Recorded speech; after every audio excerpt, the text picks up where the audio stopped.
ಕೇರಳ ಪಾಲಿಟಿಕ್ಸ್ನಿಂದ ಕೈ ಬುಡ ಸ್ಫೋಟ. ಬಿಜೆಪಿಗೆ ಹಾರೋಕೆ ಶಶಿ ತರೂರ್ ರೆಡಿನಾ? ರಾಹುಲ್ ಗ್ಯಾಂಗ್ ನಡೆಸ್ತಾ ಮತ್ತೊಂದು ಆತ್ಮಾಹುತಿ ದಾಳಿ. ನಮಸ್ಕಾರ ಸ್ನೇಹಿತರೆ. ಆಪರೇಷನ್ ಸಿಂಧೂರ್ ಬೆನ್ನಲ್ಲೇ ರಾಷ್ಟ್ರ ರಾಜಕಾರಣದಲ್ಲೂ ಕೂಡ ಮೇಜರ್ ಆಪರೇಷನ್ ಆಗ್ತಾ ಇದೆಯಾ ಅನ್ನೋ ಪ್ರಶ್ನೆ ಮೂಡ್ತಾ ಇದೆ. ಕಾಂಗ್ರೆಸ್ನ ಹಿರಿಯ ನಾಯಕ, ಬುದ್ಧಿವಂತ ರಾಜಕಾರಣಿ, ಸ್ಕಾಲರ್ ಪೊಲಿಟಿಷಿಯನ್ ಶಶಿ ತರೂರ್ ಕಾಂಗ್ರೆಸ್ ಪಾರ್ಟಿಯನ್ನ ಬಿಟ್ಟು ಕಮಲ ಹಿಡಿತಾರ ಅನ್ನೋ ಚರ್ಚೆ. ಆಪರೇಷನ್ ಸಿಂಧೂರ್ ಬೆನ್ನಲ್ಲೇ ಶಶಿ ತರೂರ್ ಭಾರತದ ಪರವಾಗಿ ದೊಡ್ಡ ಧ್ವನಿಯಾಗಿ ಕಾಣಿಸ್ಕೊಳ್ತಾ ಇದ್ರು.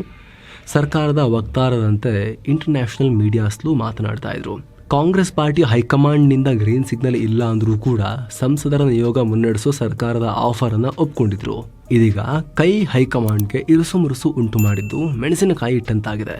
ಹೀಗಾಗಿ ಕಾಂಗ್ರೆಸ್ ತರೂರನ್ನ ಉಚ್ಚಾಟಿಸಬಹುದು, ಶಶಿ ತರೂರ್ ಬಿಜೆಪಿ ಸೇರಬಹುದಾ ಅನ್ನೋ ವಿಶ್ಲೇಷಣೆಗಳು ಶುರುವಾಗಿವೆ. ಹಾಗಿದ್ರೆ ನಿಜಕ್ಕೂ ತರೂರ್ ಕಮಲ ಹಿಡಿತಾರ? ಇದರ ಹಿಂದೆ ಕೇರಳ ಪಾಲಿಟಿಕ್ಸ್ ಪಾತ್ರ ಎಷ್ಟಿದೆ? ಬಿಜೆಪಿ ಸೇರಿದ್ರೆ ತರೂರ್ಗೆ ಆಗೋ ಲಾಭ ನಷ್ಟ ಏನು? ಕಾಂಗ್ರೆಸ್ ಗತಿ ಏನಾಗುತ್ತೆ? ಬಿಜೆಪಿಗೆ ಎಷ್ಟು ಅಡ್ವಾಂಟೇಜ್ ಇದೆ? ಎಲ್ಲವನ್ನ ಈ ವರದಿಯಲ್ಲಿ ಡಿಸ್ಕಸ್ ಮಾಡ್ತಾ ಹೋಗೋಣ. ಕಡೆತನಕ ಮಿಸ್ ಮಾಡದೆ ನೋಡಿ. ಕಾಂಗ್ರೆಸ್ನ ರೆಬೆಲ್ ಧ್ವನಿ. ಸ್ನೇಹಿತರೆ, ಶಶಿ ತರೂರ್ ಕಾಂಗ್ರೆಸ್ ಬಿಟ್ಟು ಬಿಜೆಪಿ ಸೇರಬಹುದು ಅನ್ನೋ ಚರ್ಚೆ ಯಾಕೆ ನಡೀತಾ ಇದೆ ಅನ್ನೋದು ಅರ್ಥ ಆಗಬೇಕು ಅಂದ್ರೆ ಸ್ವಲ್ಪ ಹಿನ್ನೆಲೆಯನ್ನ ಅರ್ಥ ಮಾಡ್ಕೋಬೇಕು. ನಿಮಗೆ ಗೊತ್ತಿರುವಂತೆ ಶಶಿ ತರೂರ್ ವಿಶ್ವಸಂಸ್ಥೆಯ ಮಾಜಿ ಡಿಪ್ಲೊಮ್ಯಾಟ್, ಲೇಖಕ, ಕಾಂಗ್ರೆಸ್ ನಾಯಕ, ನಿರಂತರ 4 ಬಾರಿ ಕೇರಳದ ತಿರುವನಂತಪುರಂನಿಂದ ಲೋಕಸಭೆಗೆ ಜನರಿಂದ ವೋಟ್ ತಗೊಂಡು ಆಯ್ಕೆಯಾಗಿರೋ ಸಂಸದ. ರಾಜ್ಯಸಭೆಯಲ್ಲಿ ಸೀಟ್ ಪುಕ್ಸಟ ತಗೊಂಡು ಹೋಗ್ತಿಲ್ಲ, ಜನರಿಂದ ಆಯ್ಕೆಯಾಗ್ತಾ ಇದ್ದಾರೆ. ವಿಶ್ವಸಂಸ್ಥೆಯ ಪ್ರಧಾನ ಕಾರ್ಯದರ್ಶಿ ಸ್ಥಾನಕ್ಕೂ ಸ್ಪರ್ಧೆ ಮಾಡಿದ್ರು ಈ ಹಿಂದೆ. ಕಳೆದೆರಡು ದಶಕಗಳಿಂದ ಇಂಟೆಲೆಕ್ಚುಯಲ್ ರಾಜಕಾರಣಿಯಾಗಿ ರಾಜಕೀಯ ವೇದಿಕೆಗಳಲ್ಲಿ ಕಾಂಗ್ರೆಸ್ನ ಧ್ವನಿಯಾಗಿ ಕಾಣಿಸಿಕೊಂಡವರು. ಸ್ವಪಕ್ಷೀಯರೇ ಇರಲಿ, ಪ್ರತಿಪಕ್ಷಗಳೇ ಇರಲಿ, ತಮ್ಮ ಮಾತುಗಾರಿಕೆಯಿಂದ, ಸಜ್ಜನ ನಡತೆಯಿಂದ ಪಕ್ಷಾತೀತವಾಗಿ ಹೆಸರನ್ನು ಪಡೆದವರು. ಭಾರತದಂತಹ ಮಾಸ್ ರಾಜಕಾರಣದಲ್ಲಿ ಅಮೆರಿಕ, ಬ್ರಿಟನ್ ಥರ ಕ್ಲಾಸ್ ರಾಜಕಾರಣ ಮಾಡೋಕ್ಕೆ ಟ್ರೈ ಮಾಡಿದವರು. ಸದಾ ಒಂದಿಲ್ಲೊಂದು ಹೊಸ ವಿಚಾರ ಮುಂದಿಡ್ತಾ ತಮ್ಮ ಅಭಿಪ್ರಾಯವನ್ನು ವ್ಯಕ್ತಪಡಿಸ್ತಾ ರಾಜಕೀಯವಾಗಿ ಸದಾ ಆಕ್ಟಿವ್ ಆಗಿರೋ ಪಾಲಿಟಿಷಿಯನ್. ಇಂಥ ಶಶಿ ತರೂರ್ ಕಾಂಗ್ರೆಸ್ ಸಾಲಕ್ಕೆ ಸೋಲ್ತಾ ಇತ್ತಲ್ಲ, ಚುನಾವಣೆ ಸೋತು ಕಳೆದೊಂದು ದಶಕದಿಂದಲೂ ಕೂಡ ವಿಪಕ್ಷ ಬಂಧನದಲ್ಲಿ ಸರಿಯಾಗಿದೆಯಲ್ಲ. ಈಗ ಇನ್ನೊಂದು 4 ವರ್ಷನೂ ಕೂಡ ವಿಪಕ್ಷನೇ. ಜಡ ಹಿಡಿದ ಕಾಂಗ್ರೆಸ್ನಲ್ಲಿ ನಿಜವಾಗ್ಲೂ ಒಂದಿಷ್ಟು ಬದಲಾವಣೆ ತರಬೇಕು ಅಂತ ಆನೆಸ್ಟ್ ಆಗಿ ಟ್ರೈ ಮಾಡಿದಂಥವ್ರು ಶಶಿ ತರೂರ್. ಕಾಂಗ್ರೆಸ್ ಉಳಿಸೋಕೆ ಶಶಿ ತಂತ್ರ. ಇದೇ ಹಂತದಲ್ಲಿ ಕಾಂಗ್ರೆಸ್ ಅಧ್ಯಕ್ಷ ಸ್ಥಾನಕ್ಕಾಗಿ ಮಲ್ಲಿಕಾರ್ಜುನ ಖರ್ಗೆ ವಿರುದ್ಧ ಅವರು ಸ್ಪರ್ಧೆ ಮಾಡಿದ್ರು, ಅಥವಾ ಇವರು ಸ್ಪರ್ಧೆ ಮಾಡೋಕೆ ಆಸಕ್ತಿಯನ್ನು ತೋರಿಸಿದ್ರು. ರಾಹುಲ್ ಗಾಂಧಿ ಆ್ಯಂಡ್ ಟೀಮ್ ಖರ್ಗೆ ಅವ್ರನ್ನ ನಿಲ್ಲಿಸ್ಕೊಂಡು ಅವರ ಕ್ಯಾಂಡಿಡೇಟ್ ಮಾಡಿಕೊಂಡು ಅವ್ರನ್ನ ಗೆಲ್ಲಿಸ್ಕೊಂಡು ಬಂತು. ನಂತರ ಕಳೆದ ಏಪ್ರಿಲ್ನಲ್ಲಿ ಗುಜರಾತ್ನಲ್ಲಿ ಬರೋಬ್ಬರಿ 64 ವರ್ಷಗಳ ನಂತರ ಅಖಿಲ ಭಾರತ ಕಾಂಗ್ರೆಸ್ ಅಧಿವೇಶನ ನಡೀತು ಅಲ್ಲಿ. ಈ ವೇಳೆ ಶಶಿ ತರೂರ್ ಕಾಂಗ್ರೆಸ್ಗೆ ಪುನರುಜ್ಜೀವನ ಕೊಡೋಕೆ ಒಂದು ಮಾಸ್ಟರ್ ಪ್ಲಾನ್ ಅನ್ನ ಪ್ರೆಸೆಂಟ್ ಮಾಡಿದ್ರು. ಕಾಂಗ್ರೆಸ್ 20% ಸಂಕಷ್ಟವನ್ನು ಅನುಭವಿಸ್ತಾ ಇದೆ.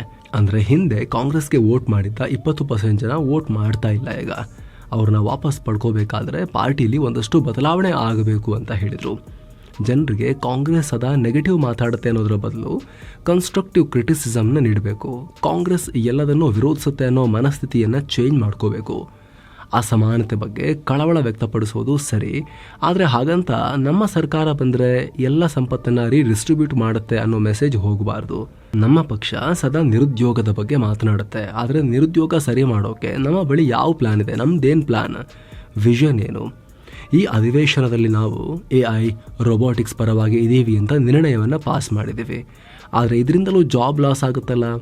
ಹೀಗಾಗಿ ಗೊಂದಲಕಾರಿ ನೀತಿಯನ್ನು ನಮ್ಮ ಪಾರ್ಟಿ ಹೊಂದಿದೆ, ಬದಲಾಗಬೇಕು. ನಾವು ಬಿಜೆಪಿ ದೇಶವನ್ನು ಧರ್ಮದ ಆಧಾರದಲ್ಲಿ ಒಡಿತಿದೆ ಅಂತ ಆರೋಪ ಮಾಡ್ತೀವಿ, ಆದರೆ ಅವರು ವಾಪಸ್ ಕಾಂಗ್ರೆಸ್ ಜಾತಿ ಆಧಾರದಲ್ಲಿ ದೇಶ ಒಡಿತಾ ಇದೆ ಅಂತ ಅವ್ರು ಹೇಳ್ತಾ ಇದ್ದಾರಲ್ಲ. ಇದನ್ನ ಸರಿ ಮಾಡೋದು ಹೇಗೆ ಕಾಂಗ್ರೆಸ್ ಪಾರ್ಟಿ? ಕಾಂಗ್ರೆಸ್ಗೆ 140 ವರ್ಷಗಳ ಇತಿಹಾಸ ಇದೆ, ಆದರೆ ಬಿಜೆಪಿಗೆ ಕೇವಲ 45 ವರ್ಷಗಳ ಇತಿಹಾಸ ಇದೆ. ಆದರೆ ಲೋಕಸಭಾ ಚುನಾವಣೆಯಲ್ಲಿ ದೇಶದ ಯುವ ಜನತೆ ಈ ಹಿಸ್ಟ್ರಿಗೆ ನಯಾ ಪೈಸೆ ಬೆಲೆ ಕೊಡಲ್ಲ, ಬದಲಾಗಿ ನಾವೇನು ಮಾಡ್ತೀವಿ ಅಂತ ಕೇಳ್ತಾರೆ. ಹೀಗಾಗಿ ಅವರ ಭವಿಷ್ಯ ಭದ್ರ ಆಗುವಂತಹ ಕನಸುಗಳನ್ನು ನಾವು ಹಂಚಬೇಕು ಅಂತ ತರೂರ್ ಹೇಳಿದ್ರು. ಕಾಂಗ್ರೆಸ್ ಗತಕಾಲದ ಪಾರ್ಟಿ ಆಗಬಾರ್ದು, ಫ್ಯೂಚರ್ನ ಪಾರ್ಟಿ ಆಗಬೇಕು ಅಂತ ಹೇಳಿದ್ರು. ಆದರೆ ಕಾಂಗ್ರೆಸ್ ಅಧಿವೇಶನದಲ್ಲಿ ತರೂರ್ ನಿರ್ಣಯಗಳಿಗೆ ಹೈಕಮಾಂಡ್ ಸೊಪ್ಪು ಹಾಕಲಿಲ್ಲ. ಕೆಲ ನಾಯಕರು ಒಳಗೊಳಗೆ ತರೂರ್ ಹೇಳ್ತಿರೋದು ಸರಿ ಅಂತ ಹೇಳಿದ್ರು, ನಿರ್ಣಯ ಪಾಸ್ ಮಾಡೋಕೆ ಬಿಡ್ಲಿಲ್ಲ. ಯಾವಾಗ ತಮ್ಮ ಮಾತಿಗೆ ಕಾಂಗ್ರೆಸ್ನಲ್ಲಿ ಬೆಲೆ ಸಿಗ್ತಾ ಇಲ್ಲ, ರಾಷ್ಟ್ರ ರಾಜಕಾರಣದಲ್ಲಿ ತಮಗೆ ಆಕ್ಟಿವ್ ರೋಲ್ ಸಿಗ್ತಾ ಇಲ್ಲ ಅಂತ ಅನ್ಸೋಕೆ ಶುರುವಾಯಿತು, ಶಶಿ ತರೂರ್ ಕನಿಷ್ಠ ತಮ್ಮ ತವರು ರಾಜ್ಯದ ಕಡೆಗಾದರೂ ನೋಡೋಣ ಅಂತ ಕೇರಳದ ಮೇಲೆ ಫೋಕಸ್ ಮಾಡೋಕೆ ಶುರು ಮಾಡಿದ್ರು. ಕೇರಳದಿಂದ ಶುರು ಶಶಿ ಆಸ್ಫೋಟ. ಸ್ನೇಹಿತರೆ, ಕೇರಳ ಎಷ್ಟೇ ಆದರೂ ಕೂಡ ಕಾಂಗ್ರೆಸ್ನ ಕಂಟ್ರೋಲ್ನಲ್ಲಿದ್ದ ರಾಜ್ಯ. ಇವಾಗಲಾದರೂ ಕಾಂಗ್ರೆಸ್ಗೆ ಅಲ್ಪ ಸ್ವಲ್ಪ ಗೆಲ್ಲೋಕೆ ಸಾಧ್ಯ ಇರೋ ರಾಜ್ಯ. ಮುಂದಿನ ವರ್ಷ ಚುನಾವಣೆ ಇದೆ. ಆದರೆ ಇಷ್ಟೆಲ್ಲ ಅವಕಾಶ ಇದ್ರೂ ಕೂಡ ಕಾಂಗ್ರೆಸ್ ಕೇರಳವನ್ನು ಸರಿಯಾಗಿ ಯೂಸ್ ಮಾಡ್ತಾ ಇಲ್ಲ. ಓಮನ್ ಚಾಂಡಿ ಅವರ ನಂತರ ಕೇರಳ ಕಾಂಗ್ರೆಸ್ ಲೀಡರ್ಶಿಪ್ನಲ್ಲಿ ದೊಡ್ಡ ಖಾಲಿ ನಿರ್ವಾತ ವಾಕ್ಯೂಮ್ ಸೃಷ್ಟಿಯಾಗಿದೆ. ಹೀಗಾಗಿ ತರೂರ್ ನನಗೆ ಕನಿಷ್ಠ ಪಕ್ಷ ಕೇರಳದ ಜವಾಬ್ದಾರಿನಾದರೂ ಕೊಡಿ, ಸೀನಿಯರ್ ಇದೀನಿ ನಾನು, ಕಾರ್ಯಕರ್ತರೇ ಇಲ್ಲಿ ನಾಯಕರಿಲ್ಲ ಅಂತ ಹೇಳ್ತಿದ್ದಾರೆ ಅಂತ ಕೇಳ್ಕೊಂಡಿದ್ರು. ಅದರಲ್ಲೂ ಕೇರಳದಲ್ಲಿ ತರೂರ್ ಅವರಿಗೆ ನಾಯರ್, ಕ್ರಿಶ್ಚಿಯನ್, ಮುಸ್ಲಿಂ ಹೀಗೆ ಜಾತ್ಯತೀತ ಧರ್ಮಾತೀತವಾಗಿ ಬೆಂಬಲ ಇದೆ. ಯುವ ಜನಾಂಗದಲ್ಲಿ ಒಳ್ಳೆ ಅಪೀಲ್ ಇದೆ. ತಿರುವನಂತಪುರಂನಂತಹ ಬಿಜೆಪಿ ಕಮ್ಯುನಿಸ್ಟ್ ಸ್ಟ್ರೆಂತ್ ಇರುವಂತಹ ಕ್ಷೇತ್ರದಲ್ಲೂ ಕೂಡ 4 ಸಲ ನಿರಂತರವಾಗಿ ಗೆದ್ದು ಬಂದಿರೋರು. ಹೀಗಾಗಿ ತಮಗೆ ಕೇರಳ ಸಾರಥ್ಯ ಕೊಡಿ ಅಂತ ಕಾಂಗ್ರೆಸ್ ಹೈಕಮಾಂಡ್ಗೆ ಕೇಳ್ಕೊಂಡಿದ್ರು. ಆದರೆ ಇದರಿಂದ ಕಾಂಗ್ರೆಸ್ನ ಜನರಲ್ ಸೆಕ್ರೆಟರಿ ರಾಹುಲ್ ಗಾಂಧಿ ಪಟಾಲಂನ KC ವೇಣುಗೋಪಾಲ್ ಇದಾರಲ್ಲ, ಅವರಿಗೆ ಮೆಣಸಿನಕಾಯಿ ಇಟ್ಟಂತಾಗಿದೆ. ಯಾಕಂದ್ರೆ ರಾಷ್ಟ್ರ ರಾಜಕಾರಣದಲ್ಲಿ ಜನರಲ್ ಸೆಕ್ರೆಟರಿ ಆಗಿದ್ದುಕೊಂಡು ಏನೂ ಮಾಡೋಕ್ಕಾಗದ KC ವೇಣುಗೋಪಾಲ್ ತಾನು ಕೇರಳ ಕಾಂಗ್ರೆಸ್ನ ಮುಖ ಆಗಬೇಕು, CM ಕ್ಯಾಂಡಿಡೇಟ್ ಆಗಬೇಕು ಅಂತ ಟವಲ್ ಹಾಕೊಂಡು ನಿಂತಿದ್ದಾರೆ. ಅಂಥದ್ರಲ್ಲಿ ತರೂರ್ ತಮಗೆ ಪ್ರತಿಸ್ಪರ್ಧಿಯಾಗಿ ಕಾಣ್ತಿರೋದು ವೇಣುಗೋಪಾಲ್ಗೆ ಸಹಿಸ್ಲಿಕ್ಕೆ ಆಗ್ತಾ ಇಲ್ಲ. ಹೀಗಾಗಿ ವೇಣುಗೋಪಾಲ್ ತಮಗೆ ರಾಹುಲ್ ಮೇಲಿರೋ ಕಂಟ್ರೋಲ್ ಬಳಸಿಕೊಂಡು ತರೂರ್ ಹೈಕಮಾಂಡ್ ಹತ್ತಿರಕ್ಕೂ ಸುಳಿಬಾರದು ಆ ರೀತಿ ನೋಡ್ಕೊಳ್ತಾ ಇದ್ದಾರೆ. ಇದರಿಂದ ಬೇಸತ್ತು ಹೋಗಿದ್ದಾರೆ ತರೂರ್. ನಿಧಾನಕ್ಕೆ ಕಾಂಗ್ರೆಸ್ ಹೈಕಮಾಂಡ್ಗೆ ಬೇರೆ ಆಪ್ಷನ್ಸ್ ಕೂಡ ಇದೆ ಅನ್ನೋ ಮೆಸೇಜ್ ಪಾಸ್ ಮಾಡ್ತಾ ಇದ್ದಾರೆ. ಕೇರಳದಲ್ಲಿ ವಿಳಿಂಜಂ ಪೋರ್ಟ್ ಉದ್ಘಾಟನೆ ಟೈಮ್ನಲ್ಲಿ PM ನರೇಂದ್ರ ಮೋದಿ ಪ್ರೋಗ್ರಾಮ್ ನಲ್ಲಿ ಪಾಲ್ಗೊಂಡಿದ್ರು. ಎಲ್ಲಾ ನಾಯಕರಿಗೂ ಕೈ ಮುಗಿದ್ರು. ಆದ್ರೆ ತರೂರ್ಗೆ ಶೇಕ್ ಹ್ಯಾಂಡ್ ಕೊಟ್ಟು ಬಹಳ ಆತ್ಮೀಯವಾಗಿ ನಡ್ಕೊಂಡ್ರು PM. ತರೂರನ್ನ ವೇದಿಕೆ ಮೇಲೆ ನೋಡಿ ಕೆಲವರಿಗೆ ಇವತ್ತು ನಿದ್ರೆ ಬರಲ್ಲ ಅನ್ನೋ ಹೇಳಿಕೆಯನ್ನ ಕೂಡ ಕೊಟ್ಟರು ನರೇಂದ್ರ ಮೋದಿ. ಅವತ್ತು ಕೂಡ ತರೂರ್ ಮೋದಿ ಕೆಮಿಸ್ಟ್ರಿ ಬಗ್ಗೆ ಬಹಳ ಚರ್ಚೆ ಆಗಿತ್ತು ರಾಷ್ಟ್ರ ಮಟ್ಟದಲ್ಲಿ. ಭಾರತ ಪಾಕ್ ಸಂಘರ್ಷ, ಕಾಂಗ್ರೆಸ್ ಧಿಕ್ಕರಿಸಿದ ತರೂರ್.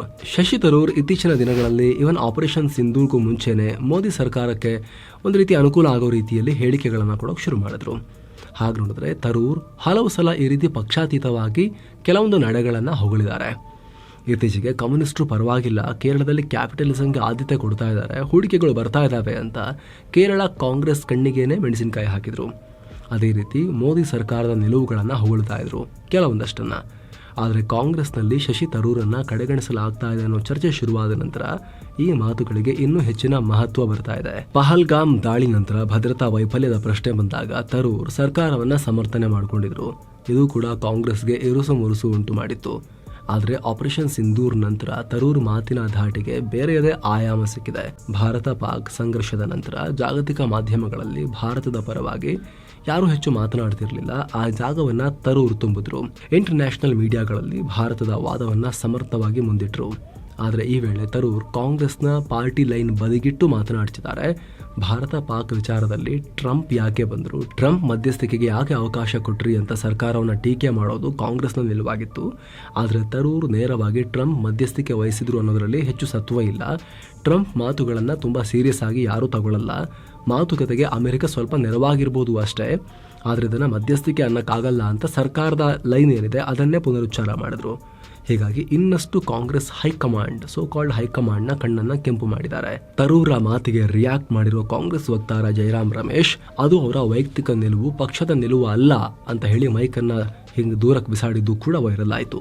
ಸಾಲದು ಅಂತ ಕಾಂಗ್ರೆಸ್ ಪಕ್ಷ ಗಂಗೆ ಇದ್ದ ಹಾಗೆ ಇಲ್ಲಿ ಎಲ್ಲರೂ ಬಂದು ಮುಳುಗಬಹುದು, ಕೆಲವೊಬ್ರು ಪರಿಶುದ್ಧರಾಗ್ತಾರೆ, ಕೆಲವೊಬ್ರು ಇನ್ನಷ್ಟು ಕೊಳಕಾಗ್ತಾರೆ ಅನ್ನೋ ಹೇಳಿಕೆಯನ್ನ ಕೂಡ ಕೊಟ್ಟರು. ಆ ಮೂಲಕ ತರೂರ್ ಬಗ್ಗೆ ನೆಗೆಟಿವ್ ಇಮೇಜ್ ಬಿಲ್ಡ್ ಮಾಡೋಕೆ ಜಯರಾಮ್ ರಮೇಶ್ ಪ್ರಯತ್ನ ಪಟ್ಟರು. ಆಪರೇಷನ್ ತರೂರ್, ಇದೆಲ್ಲದರ ಮಧ್ಯೆ ಕೇಂದ್ರ ಸರ್ಕಾರ ಆಪರೇಷನ್ ತರೂರ್ ನಡೆಸಿದೆ. ಜಾಗತಿಕವಾಗಿ ಭಾರತದ ಪರವಾಗಿ ವಾದ ಮಂಡಿಸೋಕೆ ಸಂಸದರ ಟೀಮ್ ಅನ್ನ ಕಳಿಸ್ತಾ ಇದೆ. ಅದರಲ್ಲಿ ಕಾಂಗ್ರೆಸ್ ಅನ್ನ ಕೇಳದೆ ಶಶಿ ತರೂರನ್ನ ಅಧ್ಯಕ್ಷರನ್ನಾಗಿ ಆಯ್ಕೆ ಮಾಡಿ ಕಳಿಸಿದೆ. UN ಡಿಪ್ಲೊಮ್ಯಾಟ್, ಮಾಜಿ ವಿದೇಶಾಂಗ ಖಾತೆಯ ರಾಜ್ಯ ಸಚಿವ, ವಿದೇಶಾಂಗ ವ್ಯವಹಾರ ಸಂಸದೀಯ ಸಮಿತಿಯ ಅಧ್ಯಕ್ಷ ತರೂರನ್ನ ಆಯ್ಕೆ ಮಾಡಿರೋದ್ರಲ್ಲಿ ಅಷ್ಟೊಂದು ದೊಡ್ಡ ಅನರ್ಥ ಇಲ್ಲ. ಆದರೆ ತರೂರ್ ಬೇಡ, ನಾವು ಬೇರೆ ಲಿಸ್ಟ್ ಕೊಟ್ಟಿದ್ದೀವಿ, ಅದರಲ್ಲೇ ತಗೊಳ್ಳಿ ಅನ್ನೋದು ಕಾಂಗ್ರೆಸ್ನ ಲೆಕ್ಕಾಚಾರ ಆಗಿತ್ತು. ತರೂರ್ ಬೇಡ ಅನ್ನೋದು ಕಾಂಗ್ರೆಸ್ನ ನಿಲುವಾಗಿತ್ತು. ಆದರೆ ಸರ್ಕಾರ ಕೇರ್ ಮಾಡಲಿಲ್ಲ, ತರೂರ್ ಹೆಸರನ್ನ ಫೈನಲ್ ಮಾಡಿತ್ತು. ಸಾಲದು ಅಂತ ಶಶಿ ತರೂರ್ ಸಂಸದರ ನಿಯೋಗದಲ್ಲಿ ತಮ್ಮನ್ನ ಸೇರಿಸಿದ್ದಕ್ಕೆ ಕೇಂದ್ರಕ್ಕೆ ಅಭಿನಂದನೆ ಕೂಡ ಕೊಟ್ಟಿದ್ದಾರೆ. ಹೀಗಾಗಿ ಯಾವಾಗ ಬೇಕಾದರೂ ಕಾಂಗ್ರೆಸ್ ತರೂರನ್ನ ಪಾರ್ಟಿಯಿಂದ ಹೊರಗೆ ಹಾಕಬಹುದು, ಆಕ್ಷನ್ ತಗೋಬಹುದು ಅನ್ನೋ ಲೆಕ್ಕಾಚಾರ ಕೂಡ ಇದೆ. ಸದ್ಯ ತರೂರ್ ಮುಂದೆ ಏನ್ ಹೆಜ್ಜೆ ಇಡ್ತಾರೆ ಅಂತ ಹೇಳಿ ಹೈಕಮಾಂಡ್ ತುಂಬಾ ಗಮನ ಕೊಟ್ಟು ನೋಡ್ತಾ ಇದೆಯಂತೆ. ಗಾಂಧಿ ಕುಟುಂಬದ ಟೀಕಾಕಾರ, ಗಾಂಧಿ ಕುಟುಂಬವನ್ನ ಶಶಿ ತರೂರ್ ಟೀಕಿಸೋದು ಮೊದಲ ಬಾರಿಯಲ್ಲ. 1997ರ ತಮ್ಮ India from midnight to the millennium ಪುಸ್ತಕದಲ್ಲಿ ಸಂಜಯ್ ಗಾಂಧಿಯನ್ನ ಥಗ್ಗಿಶ್ ಸನ್ ಅಂದ್ರೆ ಪುಂಡ ಮಗ ಅಂತ ಕರೆದಿದ್ರು. ಸೋನಿಯಾ ಗಾಂಧಿ ಅವರಿಗೆ ಕಾಲೇಜು ಡಿಗ್ರಿ ಇಲ್ಲದ, ವಿದೇಶಿ ಮೂಲದ, ಭಾರತದ ಜೀವನವನ್ನೇ ಅನುಭವಿಸದ, ಸಾರ್ವಜನಿಕ ಜೀವನವನ್ನೇ ನೋಡಿರದ ಮಹಿಳೆಯೊಬ್ಬರು ಭಾರತದ ರಾಜಕಾರಣದ ಶಿರೋಮಣಿ ಆಗಿಬಿಟ್ಟಿದ್ದಾರೆ. ಇದು ನೆಹರು ಗಾಂಧಿ ಕುಟುಂಬಕ್ಕೆ ಭಾರತದಲ್ಲಿರುವ ಆಕರ್ಷಣೆಗೆ ಸಾಕ್ಷಿ ಅಂತ ಇಂಡೈರೆಕ್ಟ್ ಆಗಿ ಟೀಕೆ ಮಾಡಿದ್ರು. ಇದೆಲ್ಲ ನೋಡ್ತಾ ಇದ್ರೆ ಕಾಂಗ್ರೆಸ್ ಪಾರ್ಟಿಯಲ್ಲಿ ಉಳಿಯೋಕೆ ಅವ್ರಿಗೂ ಕೂಡ ಇಷ್ಟ ಇಲ್ಲ, ತರೂರ್ಗೂ ಕೂಡ ಸಾಕಾಗಿ ಹೋಗಿದೆ. ಕಾಂಗ್ರೆಸ್ ಹೈಕಮಾಂಡ್ಗೂ ಕೂಡ ಅವ್ರನ್ನ ಇಟ್ಕೊಂಡು ಸಾಕಾಗಿ ಹೋಗಿದೆ. ಇಬ್ಬರಿಗೂ ಹಳಿಸಿದೆ. ಒಂದು ದೊಡ್ಡ ಡಿಸಿಷನ್ ಆಗಬಹುದು ಅನ್ನೋ ಲೆಕ್ಕಾಚಾರ ಸದ್ಯಕ್ಕೆ ಬಹಳ ಚರ್ಚೆ ಆಗ್ತಾ ಇದೆ. ಇದಕ್ಕೆ ಸಂಬಂಧಪಟ್ಟಂತೆ ನಿಮ್ಮ ಒಪಿನಿಯನ್ ಏನು, ತರೂರ್ ಬಗ್ಗೆ ನೀವೇನಂತೀರಿ ಕಾಮೆಂಟ್ ಮಾಡಿ ತಿಳಿಸಿ. ಮತ್ತೆ ಭೇಟಿ ಆಗ್ತಿರೋಣ. ನಮಸ್ತೆ.